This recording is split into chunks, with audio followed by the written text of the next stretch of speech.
நீங்கள் பார்த்துக் கொண்டிருப்பது உங்கள் விஜய். உததமாதேசம் அப்ராக்ஷா ஏன அஸ்ருதம் ஸ்ருதம் பவதி அமதம் மதம் அவிஜாத்தம் விஜாத்தம். எந்த ஒன்றை தெரிஞ்சிட்டியானால் எல்லாம் தெரிஞ்சின்றதாக குழந்தாய், அந்த ஒன்னை நீ தெரிந்து கொண்டாயா என்ன உத்தாலகர் தாப்பனார் சேதகேது இடத்துல கேட்கிறார். பிள்ளை மேளுங்கீழும் பார்த்தான், அவனுக்கு ஒன்றும் புரியல. இது என்ன ஒன்றை தெரிஞ்சுட்டா எல்லாம் தெரிஞ்சின்றதாகுங்கிறார் தாப்பனார். அப்படி கூட உலகத்தில் உண்டான்னு ஒன்றை தெரிஞ்சுட்டா ஒருத்தரை தான் தெரிஞ்சினதாகும். இந்த கண்ணாடியை தெரிஞ்சுட்டா கண்ணாடி தான், புஸ்தகத்தை தெரிஞ்சால் புஸ்தகம் தான். இவர் என்ன ஒன்றை தெரிந்து கொண்டால் எல்லாம் தெரிந்ததாகுங்கிறார். பிள்ளை அழகாக சாமர்த்தியமாக பதில் கேள்வி கேட்டான். எந்தோ ஒன்றை தெரிஞ்சுட்டா எல்லாத்தையும் தெரிஞ்சினதாகும்னு சொல்கிறீர், அதை நான் தெரிஞ்சுட்டேனா இல்லையா ஏதுங்கிறதெல்லாம் அப்புறம் வருவோம். இந்த பேச்சுக்கெல்லாம் நான் இப்போ வரல. எனக்கு இப்போ முதல் கேள்வி இருக்குது. ஒன்றை தெரிஞ்சுட்டா எல்லாம் தெரிஞ்சின்றதாகும் நீரே, அதையே நான் நம்பலை. முதல்ல அதுக்கு நீர் பதில் சொல்லணும். ஒன்று இப்போ இந்த சுவாமியை தெரிஞ்சுட்டா அவரை தெரிஞ்சின்றதாகுமாண்ணா, அவரை தெரிஞ்சுட்டா அவரை தெரிஞ்சின்றதாகுமா, இதெல்லாம் ஆகாதே என்று தான் பிள்ளை ஆக்ஷேபிச்சான். அதுக்கு உத்தாலக்கர் பதில் சொன்னார், ஒரு மண்ணை தெரிஞ்சுடு. அப்போ மண்ணால் செய்யப்பட்ட எல்லா பொருளையும் தெரிஞ்சின்றதான் அர்த்தம். மண்ணால் குடம் பண்ணியிருக்கு, மண்ணால் பொம்மை பண்ணியிருக்கு, மண்ணால் மடக்கு பண்ணியிருக்கு, மண்ணால் அகல் பண்ணியிருக்கு. என்னன்னு சொல்லுவோம்? மண்ணகல், மட்குடம், மண்ணால் பொம்மை மண் பொம்மை, மண் பொம்மை, மண்ணகல், மட்குடம் என்ன தானே சொல்ல போகிறோம். அப்போ மண்ணை தெரிஞ்சுனுட்டால் அதால் ஆக்கப்பட்ட பொருள் எல்லாத்தோடையும் சம்பந்தம் வந்துடுமோ இல்லையோ. அதே போல் ஒன்றை தெரிஞ்சுட்டா எல்லாத்தையும் தெரிஞ்சுக்க முடியும் குழந்தாய். அதை முதல்ல புரிஞ்சுக்கோ. யதா ஏகேன மிருத்பிண்டேன சர்வம் மிருண்மயம் விஜாத்தம் சியாத். இது உபனிஷத் வாக்கியம். ஒரு மண்ணுருண்டையை தெரிந்து கொண்டால் எப்படி மண்ணால் ஆக்கப்பட்ட அனைத்தையும் தெரிந்து கொள்ளலாமோ. நிறுத்திட்டாரத்தோட என்னன்னா பிள்ளை அதை போலத்தான் நான் கேட்ட கேள்வி. எந்த ஒன்றை தெரிஞ்சுனுட்டால் பிரபஞ்சத்தை முழுக்க தெரிஞ்சின்றதாகுமோ, எந்த ஒன்றை பார்த்துட்டா பார்க்காததெல்லாம் பார்த்ததாகுமோ, எந்த ஒன்றை கேட்டா கேட்காததெல்லாம் கேட்டதாகுமோ. நமக்கே இப்போ ரொம்ப நன்னா இருக்குது. சுவாமி இது எது சுவாமி, இது தேவையில்லை, இது ஒன்றே ஒன்று முடிச்சுனுட்டா போரும் போல் இருக்கே. நாங்களே நித்தியப்படி கார்த்தால சாப்பாடு, மத்தியான சாப்பாடு, ராத்திரி, அதுக்கப்புறம் முன்னாடி மாத்திரை பின்னாடி மாத்திரை நிறைய இருக்குது. இப்போ நீர் சொல்கிறதுலேருந்து அந்த ஒன்றை சாப்பிட்டுட்டா எல்லாம் ஆயிடும்னு நினைக்கிறேன். இப்போ ஏன்னா நீர் ஒன்றை பார்த்துட்டா எல்லாம் பார்த்துதுங்கிறீர், ஒன்றை கேட்டுவிட்டா எல்லாம் கேட்டதுங்கிறீர். அப்போ ஒன்றே ஒன்று இந்த சின்ன மாத்திரையாட்டம் எடுத்து வாயில் போடணும். போட்டுனுட்டா குழம்பு சாத்துமது, கறியமது, கூட்டு, பச்சடி எல்லாம் அதுவே. அதுக்கு முன்னாடி குத்திக்கிற மோர், பின்னாடி குத்திக்கிற மோர், நெய், எண்ணெய் எல்லாம் அதுவே. அதை போல தானே நீர் சொல்ல வரீர்னா, அதெல்லாம் யாரும் சொல்ல வரல. இப்போ ஒன்றை தெரிஞ்சுனுட்டா எல்லாம் தெரிஞ்சதாகணும்னால் அப்போ காரண வஸ்துவை தெரிஞ்சுனுட்டால் காரியங்கள் அனைத்தும் அறிந்ததாகும். இப்போ என்ன பார்த்தோம்? மண்ணை தெரிஞ்சின்றால் குடம், மடக்கு, சராவம், அகல், பொம்மை. அப்போ காரணத்தை தெரிஞ்சுனுட்டா காரியம் எல்லாம் தெரிஞ்சுதாரதோ இல்லையோ. எந்த காரணத்தை? உபாதான காரணத்தை. உபாதான காரணம் தானே மூலப்பொருள். மூலப்பொருளை தெரிஞ்சுனுட்டால் அதால் உருவாக்கப்பட்ட அனைத்து பொருள்களையும் தெரிஞ்சினதாயிடும். அதைத்தான் நான் இப்போ உனக்கு புரிய வைக்கிறேன். அதனால் ஒன்றை தெரிஞ்சுட்டா எல்லாம் தெரிஞ்சினதாகும்னார் பிள்ளை. சாமர்த்தியக்காரன். அப்படிலாம் அப்பா சொன்னதுக்கு அவன் தலையாடுறதா இல்லை. சரி சரி நீர் சொன்னது எனக்கு புரியுறது. ஆனால் ஒரு சந்தேகம். மண்ணை தெரிஞ்சுட்டா மண்ணால் உருவாக்கப்பட்ட எல்லாம் தெரிஞ்சுக்கலாம், பஞ்சை தெரிஞ்சுட்டா பஞ்சால் உருவாக்கப்பட்ட எல்லாத்தையும் தெரிஞ்சுக்கலாம், தங்கத்தை தெரிஞ்சுட்டா தங்கத்தால் உருவாக்கப்பட்ட எல்லாத்தையும் தெரிஞ்சுக்கலாம். ஆனால் ஏன் சந்தேகம் என்ன தெரியுமோ? தங்கத்தை தெரிஞ்சுட்டா மண்ணு புரியாதோ இல்லையோ, மண்ணை தெரிஞ்சுட்டா பஞ்சு புரியாதோ இல்லையோ, பஞ்சை தெரிஞ்சுட்டா மரம் புரியாதோ இல்லையோ. ஓஹோ, இப்படி ஒரு கோணம் இருக்குது. அதுக்கு நம்ம என்னமோ காரணம் தெரிஞ்சால் காரியம் தெரிஞ்சிடும்னா, ஒரு காரணத்தை தெரிஞ்சால் இன்னொரு காரணம் புரியாதோ இல்லையோ.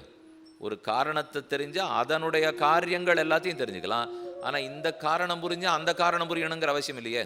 மண்ணை தெரிஞ்சின்றதுக்காக பஞ்சு தெரிய வராது, பஞ்சை தெரிஞ்சின்றதுக்காக மரம் தெரிய வராது. பிள்ளை திருப்பி கொட்டான். அதனால் நீர் சொல்கிறதெல்லாம் ஒத்துக்கிறாப்பல் இல்லை. ஒன்றை அறிந்து கொண்டால் எல்லாம் அறிந்ததாகுங்கிறத நான் மறுக்கிறேன்னுட்டான். தந்தை திருப்பி சொன்னார், உனக்கு புரியறதுக்காக ஒரு மண்ணுன்னு சொன்னால் அதுக்கு நான் அப்படியே படிச்சுப்பே. ஒரு உதாரணம் எதுக்கு சொல்லுவா? நமக்கு இப்போ புரியாத விஷயத்தை புரிஞ்சுக்கணுங்கிறதுக்காக தான் உதாரணம். மனைவியின் முகம் சந்திரனை போல் அழகாக உள்ளது என்ன ஒரு சுவாமி சொன்னார். உடனே பக்கத்தில் இருக்கிறவன் கேட்டான், அப்போது அது கழுத்தில் இருக்கிறதா ஆகாயத்தில் இருக்கிறதான்னா? நீர் சந்திரநாட்ட முகம்னு சொன்னீரோ இல்லையோ, அப்போ அந்த முகம் கழுத்தில் இருக்கான்னா? கழுத்தில் தான் இருக்கும். பின்ன சந்திரநாட்டம்னா சந்திரன் கழுத்தில் இல்லையேனால் அழகாக இருக்குது, ஒளியோடு இருக்குங்கிறதுக்காக சொன்னோம் சுவாமி. அதுக்குன்னு கழுத்தில் இல்லை ஆகாசத்தில் இருக்கு என்ன சொன்னோம். இப்போ எதுக்கு எதை உதாரணமாக எடுத்துக்கணுமோ அது வரைக்கும் தான் புரிஞ்சுக்கணும். இங்கேயும் அதே போல் ஒன்றை அறிந்தால் எல்லாவற்றையும் அறிந்ததாகுங்கிறது தான் இப்போ புரிய வேண்டிய லட்சியம். அந்த லட்சியத்தை தெரிஞ்சுக்கிறதுக்காக மண்ணை தெரிஞ்சின்றால் எல்லாத்தையும் தெரிஞ்சுக்கலாம்னார். அப்போ இன்னொன்று பார்ப்போம். மண்ணு சிலத்துக்கு காரணமாக இருக்குது, பொண்ணு சிலதுக்கு காரணமாக இருக்குது, மரம் சிலதுக்கு காரணமாக இருக்குது. அதே போல இப்போ இன்னொரு வஸ்துவை தேடி கண்டுபிடிச்சிட்டா, மண்ணுக்கும் மரத்துக்கும் பொன்னுக்கும் பஞ்சுக்கும் இரும்புக்கும் ஒரு காரணம் இருந்துடுத்துன்னு வச்சுங்க. இருந்துட்டா அப்போ அந்த காரணத்தை தெரிஞ்சுட்டோம்னால் மண்ணு மண்ணால் ஆக்கப்பட்ட பொருட்கள், மரம் மரத்தால் ஆக்கப்பட்ட பொருட்கள், பஞ்சு பஞ்சால் ஆக்கப்பட்ட பொருட்கள், இன்னும் ஒரு படி பின்னாடி பட்ட மூலியம். ஏன்னா இந்த காரியங்களுக்கெல்லாம் இது காரணம். இப்போ இந்த காரணங்களுக்கெல்லாம் ஒரு காரணத்தை பார்த்துட்டோம்னால் அப்போ மொத்த காரணமும் தெரிஞ்சு போயிடும், மொத்த காரியமும் தெரிஞ்சு போயிடும் இல்லையோ. பிள்ளை மெதுவாக தலையாடினான். ஆமாம் நீர் சொல்கிறது அப்படித்தான், அந்த காரணத்தை தான் தெரிஞ்சுட்டியான்னு கேட்டேன். உததம் ஆதேசம் அப்ராக்ஷா ஏன அஸ்ருதம் சுதம் பவதி. அந்த ஆதேச சப்த வாச்சத்தை தெரிஞ்சுட்டியா, அந்த அனைத்துக்கும் காரணத்தை தெரிந்து கொண்டாயா? பிள்ளைகிட்ட அப்பா கேட்குறார். இப்போ பதில் இல்லை. இத்தனை ரொம்ப தெம்பா எழுந்திருந்து பேசினா இப்போ சரியாக பிடிச்சுன்னுட்டார் அவர். அதனால இவன்கிட்ட பதில் இல்லை. இப்போ ஸ்தப்தோசி விருக்ஷ இவ திஷ்டதி, மரத்தை போல மரம் மாறி நிற்கிறியே, உனக்கு என்ன அதை கற்றுக் கொடுக்கலையா? பிள்ளை மெதுவாக தீனமான குரலில் சொன்னான். எங்கள் ஆச்சாரியனுக்கு நான் தான் ரொம்ப பிரியமான சிஷ்யன், எனக்கே அவர் கற்றுத்தரல. அப்பன்னா என்னன்னு நீர் தான் புரிஞ்சுக்கணும். என்ன இந்த நாள் பிள்ளையாக இருந்தால் ஆச்சாரியனுக்கு தெரியாதுன்னு சொல்லியிருக்கோம். நல்ல வேளை அப்படி சொல்லலை. அப்படின்னா அவர் யாருக்குமே கற்றுக் கொடுக்கலன்னு அர்த்தம். எனக்கிட்ட தான் ஆச்சாரியனுக்கு ரொம்ப பிரீத்தி, எப்போ எனக்கே சொல்லலையோ அவருக்கு தெரியாதுன்னு நினைக்கிறேன் அப்படின்னு சொல்லலாம். அவருக்கு தெரியும் ஆனால் எனக்கு சொல்லலை போல் இருக்கு. அப்போ தாப்பனார் நான் சொல்கிறேன்னு சொல்ல ஆரம்பிக்கிறார். இவன் கேட்குறான், நீரே எனக்கு அந்த உயர்ந்த அர்த்தம் எதுன்னு சொல்லிடும். அப்போ தாப்பனார் சொல்கிறார், அந்த பிரம்மம் காரணம். பிரம்மம் காரணம்னா இரும்புக்கும் பொன்னுக்கும் மண்ணுக்கும் அனைத்துக்கும் காரணம். அதனிடத்திலிருந்து தான் இரும்போ பொன்னோ பஞ்சோ உண்டாருது. அப்போ நீ பிரம்மத்தை தெரிஞ்சுனுட்டியானால் எல்லா காரணங்களையும் தெரிஞ்சினதாகும், எல்லா காரியங்களையும் தெரிஞ்சினதாகும். அந்த ஒரு பிரம்மத்தை நீ தெரிஞ்சிக்காமல் லட்சோபலட்சம் காரியத்தை தெரிஞ்சிட்டியானாலும் பயனே இல்லைன்னுட்டார்.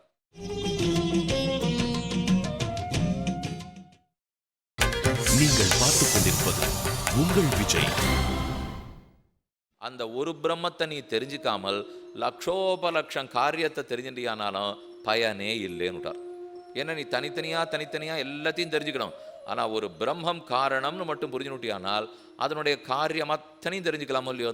அந்த பிரம்மந்தான் இந்த ஜகத்தாகவே பரிணாமத்தை அடைந்துள்ளது, அந்த பிரம்மந்தான் ஜகத்தா மாறி இருக்கிறது என்றவர் சொல்ல போனார். பிள்ளைக்கு வேற சந்தேகம் வந்துடுச்சு. பிரம்மம் காரணம்னு சொல்றீர், என்ன காரணம்? அப்போ தாப்பனார் சொல்றார், அவர் தான் உபாதான காரணம். என்ன அவர் தான் ஜகத்தா மாறுகிறார், அவர் தான் நிமித்த காரணம். என்ன அவர் தான் ஜகத்தை உருவாக்க போறேங்கிற உறுதி எடுத்துட்டார், அவரே தான் சககாரி காரணம்.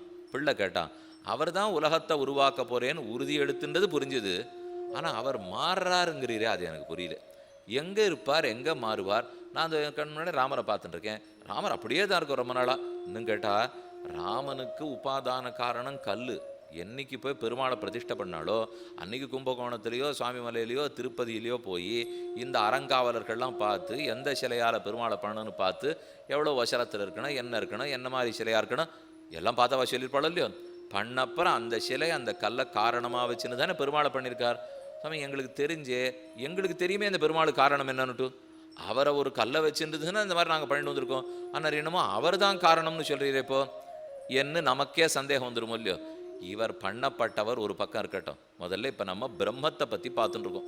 அந்த பிரம்மம் நம்ம அருகில் இருக்கணும், நமக்கு பிடிச்சதா நமக்கு புரிஞ்சாப்பில் இருக்கணுங்கிறதுக்காக வேணும்னு தன்னை குறைத்து கொண்டு இங்கே ராமராக இருந்துட்டு இருக்கார். அவர் எப்பேற்பட்டவர், ஆனால் அவர் தன்னை குறைச்சிக்கிறார். நாம் அவனை சுலபமாக கிட்டக்க போகணும். பிரம்மம்னு அவர் இருக்கிற இடத்துல இருந்தார நாம் எங்கே அண்டா கிட்டக்கே போக முடியாது இல்லையோ. அதனால் நம்மால் பற்றப்படணுங்கிறதுக்காக அவர் இறங்கியிருக்கார். இறங்கி வந்த இடத்துல அப்பேற்பட்டவன் இறங்கி வந்திருக்காருன்னு உண்மையை புரிஞ்சுக்கணும். இறங்கியிருக்காருன்னா சரி எப்போ இறங்கினாரோ எனக்கு பக்கத்தில் உட்கார சொல்லும். இதுதான் நம்ம கதை. ஒருத்தர் இறங்கி வந்தாலே சரி, ஏதோ ஜனாதிபதி இறங்கி வந்திருக்கார், வந்த வரைக்கும் க்ஷேமம்னு இருக்கணுமோ இல்லையோ. ஜனாதிபதியாக இருந்தாலும் இறங்கி விட்டாரோ இல்லையோ சாமி, இனிமேல் எனக்கு சமம்தான். இது நம்முடைய குணம். அதனால் பெருமான் அப்படி இறங்கி விட்டார்னு நினச்சிடக்கூடாது. நமக்காக நாம் பற்றணங்கிறதுக்காக வந்திருக்கிறார். அப்போ உபாதான காரணத்துக்கு வருவோம். பிரம்மத்தோட எப்பவும் ரெண்டு சேர்ந்தே இருக்கும். இதை நன்னா இப்போ புரிஞ்சுட்டீங்கன்னா தான் அவர் எப்படி காரணமாறார்னு தெரிஞ்சுக்க முடியும். அவர் காரணமாறார்னு தெரிஞ்சுட்டா தான் ஏன் மோட்சம் போகணுன்னே தெரிய போகிறது. இல்லைன்னா இப்போ மோட்ச தர்மத்தில் அடுத்த அடியே நம்ம எடுத்து வைக்க முடியாது. கொஞ்சம் நிதானமாக தான் கேட்கணும். நீங்கள் அரை மணி 3/4 மணி விஷயத்தை மொத்தத்தையும் கோவையாக பார்த்து தான் ஞாபகம் வச்சுக்கணும். இதில் எந்த நிமிஷத்தை விஷயத்தை விட்டுட்டீங்கனாலும் மோட்ச தர்மம் புரியாது. என்னப்பா அவர் ஆரம்பித்து எதுக்கு பரத்வாஜர் கேட்டிருக்கார்? ஜகத்து உற்பத்தி எப்படி ஆறுது, இது எதுக்கு நமக்கு தோணும். எதுக்குன்னால் இப்போ காரணத்துக்கு வருவோம். பிரம்மம் விசிஷ்ட பிரம்மமாக இருப்பார். பிரம்மம் எப்போதும் 2 தத்துவங்களோட கூடியே இருப்பார். எந்த தத்துவம்னு உங்களுக்கே தெரியுமே, அச்சித்து சித்து. இந்த 2தோட கூடியிருக்கார்.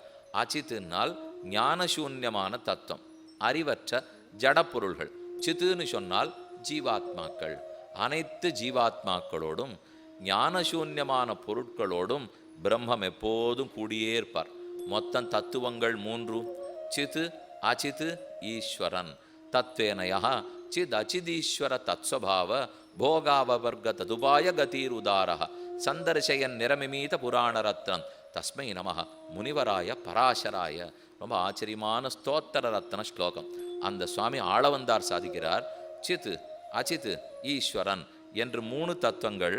இதில் ஈஸ்வரன்கிற பிரம்மம் சித்தோடையும் அச்சித்தோடையும் எப்பவும் கூடியே இருப்பார். அவர் சேர்ந்தே இருக்கிறதுனால தான் விசிஷ்ட பிரம்மம்னு பேர். விசிஷ்டன்னா கூடியன்னு அர்த்தம். விசிஷ்டாத்வைத்தம் விசிஷ்டாத்வைத்தம்னு ராமானுஜ சம்பிரதாயம் கேள்விப்பட்டீங்களோ இல்லையோ, சித்தோடே அச்சித்தோடே பிரம்மம் எப்போதும் கூடி இருக்கிறார். அதில் எது கண்ணுக்கு தெரியும், எது கண்ணுக்கு தெரியாது பாருங்க. இந்த தத்துவங்கள் 3ன்னு உபனிஷத்து சொல்றது, க்ஷரம் பிரதானம், அமிர்தாட்சரம் ஹரஹா, க்ஷராத்மானா ஈசதே தேவ ஏகா. கண் முன்னாடி நிறைய தெரியறதே, அதான் பிரதானம், அதான் அச்சித்து. அதுக்குள்ளே உட்காண்டிருக்கு பார் ஆத்மா, அவர் தான் சித்து. அவர் கண்ணுக்கு படமாட்டார். ஆனால் அந்த ஆத்மாவுக்கும் உள்ள தாரகமாக இருக்காரே, அவர் தான் பரமாத்மா பிரம்மம். அப்போ எந்த ஒரு பொருளாக இருந்தாலும் 3 பொருள் இருக்குதுன்னு தெரிஞ்சுக்கோ. இதையே எடுத்துப்போம். இது ஒரு கண்ணாடி, அச்சித்து. இது ஒரு பொருள். இந்த பொருள் கண்ணாடி நான் சொன்ன உடனே இதுன்னு உங்களுக்கு தெரிஞ்சு போச்சு இல்லையோ. ஆனால் சாஸ்திரம் தெரிஞ்சவா இதோட நிறுத்த மாட்டாளாம். இதுக்கு பர்யவசான விதின்னு பேர். இதை நம்ம நிச்சயமாக தெரிஞ்சுக்கணும். இப்போ கொஞ்சம் கஷ்டமாக இருந்தாலும் தெரிஞ்சு விடுங்க. நான் கண்ணாடின்னு சொன்ன உடனே இந்த பொருளை சுட்டிவிட்டு அது நின்றுடும். நான் கடிகாரம்னு சொன்ன உடனே இந்த கடிகாரத்தை சுட்டிவிட்டு நின்றுடும். நான் புஸ்தகம்னு சொன்ன உடனே இந்த புஸ்தகத்தை சுட்டிவிட்டு நின்றுடும். இவ்வளவு தான் நம்ம புத்தி. ஆனால் வேதாந்தத்தை படித்தவனாக இருந்தால் என்ன தெரிஞ்சுக்கிறான், இந்த புஸ்தகம்ங்கிற சொல்லு புஸ்தகத்தோட நின்றுட்டா புஸ்தகத்தை புஸ்தகமாக ஆக்கினது எது, புஸ்தகத்தை இந்த மாதிரி புஸ்தகமாக இருக்க வச்சுருக்கிறது எது. மாடுன்னு சொன்னால் மாட்டோட நின்றுட்டா மாடு வெறுமே இருக்குமா, மாட்டுக்குள்ளே யாரோ இருந்து தாங்கணுமே. ஓ, அப்போ அந்த ஜீவாத்மா அளவுக்கு இந்த சொல்லு புரிய வைக்கணும். இப்போ மாடுன்னு சொன்னால் 4 கால், கழுத்தில் தொங்கு சதை, கொம்பு, கண்ணு, மூக்கணாங்கயிறு, இத்தோட போட்டிருக்கிற ஒரு பிண்டம், ஒரு மாம்ச பிண்டம். அந்த மாம்ச பிண்டத்தை அந்த சப்தம் சொல்லிட்டு அந்த பிண்டம் நகர்றதுக்கு, ஓடுறதுக்கு, ஆடுறதுக்கு, பால் கொடுக்கறதுக்கு, கத்துறதுக்கு உள்ள ஏதோ ஒன்று செய்யறதே, அந்த ஆத்மாவளவுக்கு இந்த மாடுங்கிற சொல்லு சொல்லணும். மாடுன்னா வெறும் பிண்டத்தை மட்டும் குறிக்காது, மாட்டுக்குள்ளே இருந்து அதை செலுத்தின்னு இருக்கிற ஆத்மாவை சொல்லும். சாமி, செலுத்துகிற ஆத்மாவோட சொல்லிட்டீர்னா அப்புறம் ஆத்மாவை செலுத்துறதை யார் சொல்ல போறீர்? மாட்டை தெளிச்சுன்னு இருக்கிறது ஆத்மா. அந்த ஆத்மா மட்டும் தானாக இருந்துருவரான்னா அப்படி தெரியலையே. நானே தானாக இருக்கிறதா தெரியலையே. நான் இப்போ வரணும்னு நினைக்கிறேன், வர முடியல. இன்றைக்கி ஏதாவது ஒரு நல்ல காரியம் பண்ணணும்னு நினச்சா பண்ண முடியல. 4 பேருக்கு தானம் கொடுக்கணும்னா முடியல. எவ்வளவு ஏன் இப்போ லோகத்தை இன்றைக்கி ராத்திரிலேருந்து நான் மாற்றணும்னு நினைக்கிறேன், யார் கொடுப்பா? இப்படிலாம் மாற்றிட முடியுமா? அப்போ என் வசத்தில் இல்லையோ இல்லையோ, நானே இன்னொருத்தருடைய வசத்தில் இருக்கேன்னு தெரியறது இல்லையோ. இந்த உடம்பு என் வசத்தில் இருக்குது, நான் யார் வசத்தில் இருக்கேன்? அந்த 3வது தத்துவம் தான் ஈஸ்வர தத்துவம். அப்போ ஜீவாத்மாக்கள் அனைவரோடும் அச்சேதனத்தோடும் இத்தனையோடு எப்பவும் சேர்ந்தே இருக்கிறார். சேர்ந்து இருக்கிற பிரம்மன் தான் விசிஷ்ட பிரம்மம். அச்சித்து மொத்த கூட்டமும் அவரோட தான் ஓட்டின்னு இருக்கு, சித்து மொத்த கூட்டமும் அவரோட ஓட்டின்னு இருக்கு. அப்போ பிரம்மன் 2தோட எப்போதும் சேர்ந்திருக்கிற பிரம்மம். இந்த பிரம்மன் தான் இப்போ மாறுதலுக்கு உட்பட போறார். ஏன் மாறணும்? இத்தனை கேட்டிருக்கீட. மாறினா தானே உபாதான காரணம். மாறினா மண்ணு மாறினா தானே குடமாக முடியும். இப்போ பிரம்மமே மாறணும். பிரம்மம் மாறலாமா? நாங்கள் தான் மாறலாம். பிரம்மத்தையே மாற்றணுங்கிறீங்கன்னா பிரம்மம் மாற மாட்டார். ஆனால் பிரம்மத்தோட ஒட்டின்னு இருக்கிறது மாற போகிறது. இப்போ 2 நிலை பார்ப்போம். இது ஒரு நிலை, அது ஒரு நிலை. இதை பிரளய நிலைன்னு வச்சுங்க, இதை பிரளயம்னு வச்சுங்க, இதை சிருஷ்டின்னு வச்சுங்க. இந்த நிலையிலேருந்து அந்த நிலைக்கு மாறுறதுன்னா என்ன? பிரளய நிலைன்னா என்ன? சிருஷ்டி நிலைன்னா என்ன? இப்போ சிருஷ்டியில் என்ன தெரியறது? மண்டபம், ராமர் கோவில், கோயம்புத்தூர், திருப்பாவை, மகாபாரதம், பெண்கள், ஆண்கள், புகைப்படம், எதோ தெரியறதோ இல்லையோ. அப்போ நான் இப்போ சொன்னதுலாம் என்ன அர்த்தம்? ஒன்னொன்றுத்துக்கு ஒரு பேர் இருக்குது, ஒன்னொன்றுத்துக்கு ஒரு உருவம் இருக்குது. பேரு உருவம் வித்தியாசம் தெரியுது. இங்கே இருக்கிற நம்ம ஒத்தொத்தனையும் எது வேறுபடுத்துறது? பெயர், உருவம். என்னென்ன பேருக்கு என்னென்ன, கண்ணாடின்னு சொன்னால் இதான் உருவம், கடிகாரம்னு சொன்னால் இதான் உருவம், புஸ்தகம்னு சொன்னால் இதான் உருவம். அப்போ பேர் உருவ வேறுபாடு இருக்குது. இப்போ ஒரே நிமிஷம் ஒரு காரியம் பண்ணுவோம், இதை அப்படியே போட்டு உடச்சிடுவோம், உடச்சிட்டு கூழாக்குவோம், ஒன்றுமே தெரியாத அவ்வளவு சின்னதாக கொண்டு வச்சுருவோம். வச்சுட்டு அதுக்கு என்ன சொல்லுவோம்? அது என்னதுன்னு தெரியல சாமி, பேரும் இல்லை உருவம் இல்லை. அப்போ சூக்ஷ்ம ரூபம்னு சொல்லலாமா? இதை ஸ்தூலம்னு சொல்லலாமா? இது விரிவடைஞ்சிருக்கு, ஆனால் விரிவடையாத சூக்ஷ்மமாக இருக்குது. சூக்ஷ்மமாக இருந்துட்டா கண்ணாடி, கடிகாரம், மேஜை, புஸ்தகம் இந்த பேர்லாம் வராது. அதற்குரிய இது நுண்ணியதாக இருக்கும் இல்லையோ, நுண்ணியதாக இருந்து கொடுத்தனாலே அதுக்கு பேர் தெரியாது. அது பேரும் இருந்து உருவ வேறுபாடும் இருந்தால் அது பெருசாக இருக்குன்னு அர்த்தம். அதைத்தான் ஸ்தூலம் ஸ்தூலம்ங்கிறோம். சூக்ஷ்மம்னு சொன்னால் பெயர் உருவ வேறுபாடு கிடையாது. ஸ்தூலம்னு சொன்னால் பெயர் உருவ வேறுபாடு உண்டு. இப்போ பேர் உருவ வேறுபாடு இருக்கே, இத்தனை பெரிய மண்டபம் இருக்குது, ராமர் சன்னதி இருக்குது, பெருமாள் இருக்கார், ஆண்கள் உட்காண்டிருக்கா, பெண்கள் உட்காண்டிருக்கா, இந்த வேறுபாடெல்லாம் இருக்கும் இல்லையோ. அப்போ பிரபஞ்சம் இப்போ ஸ்தூலமாக இருக்குன்னு அர்த்தம். அதை நல்லா மனசில் வாங்கிக்கோங்க. இப்போ பிரபஞ்சம் ஸ்தூலமாக உள்ளது. ஏன்னா பேர் வித்தியாசம் உருவ வித்தியாசம் இருக்குது, அதனால பிரபஞ்சம் ஸ்தூலமாக இருக்குது. இதே பிரபஞ்சம் பெரிய பிரளயம் வருது இல்லையோ, அப்போ சூக்ஷ்மமாயிடும். அப்போ என்ன, இந்த மரமெல்லாம் இருக்காதா, செடி கொடி கிடையாதா, மண்டபம் இருக்காதா? ஒன்றுமே இருக்காது. எதுவுமே இருக்காதுன்னா தண்ணீர் கிடையாது, நெருப்பு கிடையாது, காற்று கிடையாது, எதுவுமே இருக்காது. அப்போ ஏதுமில்லாத எது இருக்கும்? பிரம்மம் இருக்கும். எங்கே பார்த்தாலும் பிரம்மம் இருக்கும். இப்போவும் எங்கேயும் பிரம்மம் இருக்கு, அப்பவும் எங்கேயும் பிரம்மம் இருப்பார். அப்போ பிரம்மம் எப்படி இருப்பார்னா, இதே சித்தெல்லாம் அவர்கிட்ட ஒட்டின்னு இருக்கும், இதே அச்சித்துக்களும் ஒட்டின்னு இருக்கும். ஆனால் என்னமா ஒட்டின்னு இருக்குங்கிறது தான் வித்தியாசம்.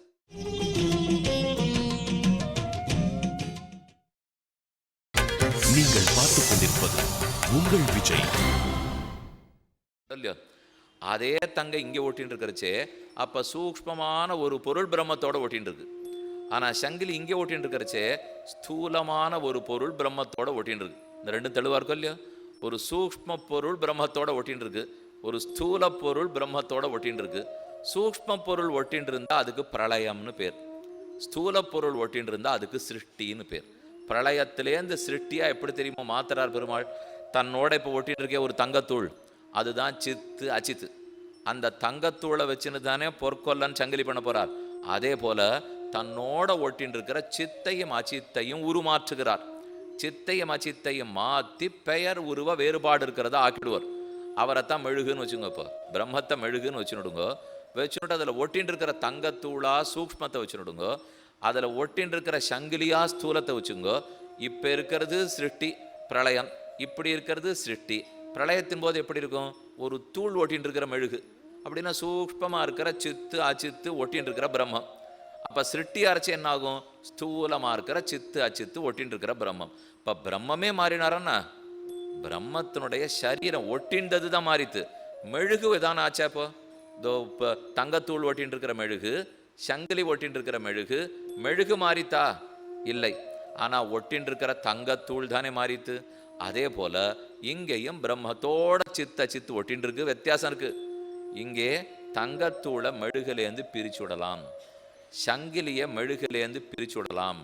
ஆனால் அங்கே சித்தையும் அச்சைத்தையும் பிரம்மத்திடத்திலேருந்து பிரிக்கவே முடியாது. பாலுக்குள்ளதான் நெய் இருக்கு தெரியறது. ஆனால் அதுக்குன்னுட்டு நம்ம கார்த்தால என்ன சாப்பிட்ணோம்னா இவ்வளோ ஒரு பாத்திரம் நிறைய நெய்யை குத்தி கொடுத்தா சாப்பிட முடியுமா? இல்லை பாலை குத்தி கொடுத்தா அது நெய் ஆகிடுமா? இனிமேல் சக்கரை பொங்கல் பண்ணுறதுக்கு ஆரம் கூடார வெல்லும் சீர்பாட்டு வருது, நெய் விலை அதிகமாக போச்சு, அதனால் அதுக்கு பதில் பாலையே குத்துங்க. பண்ணிவிட்டா சக்கரை பொங்கல் ஆகுமான்னா பாலில் வச்சு தளி பண்ணலாம், ஆனால் கடைசியில் நெய்யை குத்தினா தான் அது சக்கரை பொங்கல் அக்கார் அடிச்சல் ஆகும். மூட நெய் பெய்து முழங்க வழிவாரான்னு பாட்டு வேற இருக்குது. அதனால் நெய் தானே பால் ஆயிடுமானால் பாலுக்குள்ளே தான் நெய் இருக்குது. ஆனால் அந்த பாலுக்குள்ளே இருக்கிற நெய்யை பார்க்கணும்னா கொஞ்சம் வேலை இருக்குது. வெறும நெய் கிடச்சிருமா? பாலை முதல்ல உர குத்தி தயிராக்கணும், தயிராக்கினத்தை கடைஞ்சி மோராக்கணும், மோரை நன்னா கடைஞ்சி அதுலேருந்து வெண்ணெய் எடுக்கணும், வெண்ணெய் எடுத்து காய்ச்சினா நெய் கிடைக்கும். இல்லைன்னு சொல்லல ஆரம்போ, இந்த பாலிலேருந்து தான் நெய் வருது. ஆனால் பாலில் நெய்யை கொண்டு வர்றதுக்கு வேலை பார்க்கணும் இல்லையோ. அதே போல் நம்ம எல்லாரும் இப்போ பிரம்மத்தோட ஒட்டின்னு தான் இருக்கும், சந்தேகம் இல்லை. ஆனால் நான் ஒட்டின்னு இருக்கேன்னு தெரிஞ்சுக்கிறதுக்கு கொஞ்சம் வேலை இருக்குது. அந்த வேலையை பார்த்துட்டு அது தெரிஞ்சு போயிடும். இப்போ எப்படி பாலில் இருக்கிற நெய்யை தெரிஞ்சுக்கிறதுக்கு கொஞ்சம் வேலை பார்த்தோமோ அதே போல் தாரு வன்னிவத்து தில தைலவத்து, எள்ளுக்குள்ளே எண்ணெய் இருக்கும் இல்லையோ. சரி எள்ளுக்குள்ளே எண்ணெய் இருக்கேங்கிறதுக்காக இன்னைக்கு உப்புமா கிளறி ஆகணும், ராத்திரி நாழியாச்சு, எள்ளை போடும் கிளறும். இப்படின்னா உப்புமா ஆயிடுமா? எள்ளை போட்டால் உப்புமா ஆகாது. அது எள்ளை எடுத்து செக்கில் போட்டு ஆட்டி எடுத்து எண்ணெயாக்கினத்தான் ஆகும். சாமி நீங்கள் சொல்லதை பார்த்தா இது எள்ளுலேருந்து எண்ணெய் வராத மாதிரி பேசுறீர். நான் அப்படி பேசவே இல்லை. எள்ளுலேருந்து எண்ணெய் வருது. ஆனால் எள்ளே எண்ணெய் ஆயிடாதுன்னு சொல்லிட்டு இருக்கேன். இப்போ எள்ளுலேருந்து ஏதோ கொஞ்சம் பண்ணத்தானே எண்ணெய் வரும்.